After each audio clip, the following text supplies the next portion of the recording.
Ramnagar 3 number सिमी 2 number थांबानि जराव TR01C2994 नम्बरनि मालखुं मथरनै चुवाक केफेकनि बागै बेलेखनो दौै थांगा आबोबाय TR01B4022 नम्बरनि ते खुंसा मालखुंबाय गदाक सिदाक फिथाइ दैखा आबोबाय मालखुं मथरनै खुबै खरौताम बेलेखनो शाकदिराखा आबोनि बिसिंखौ बेलेखनो शाकदिराजा खरौतामनो साक हामनगो हरे रेखा पातमान थाया थांसयका रामनगर थाना पुलिस তো আমি এইমাত্র আসলাম, এখানে এসে দেখলাম অটোটা এখানে পড়ে আছে, ওইখানে আরেকটা অটো পড়ে আছে, কয়েকজন ইনজিউর হইল, তারা হসপিটালে এখন পুলিশের গাড়ি এসে নিয়ে গেছে। মানে এসে কি দেখলেন?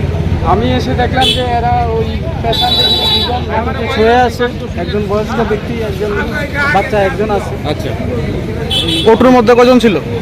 অটোর মধ্যে ঠিক আমি দেখি নাই কজন, তখন তো অটো থেকে বের করে ফেলেছি। কোন জায়গায় ঘটনাটা ঘটেছে? এই তো রামনগর 2 নম্বর ফার্স্ট ক্রসিং। অটো চালক কি মদ্যপান অবস্থায় আছে নাকি? একদম ইনটক্সিকেটেড অবস্থায় থেকে চেহারা দেখা যাচ্ছে নেশা করেছে।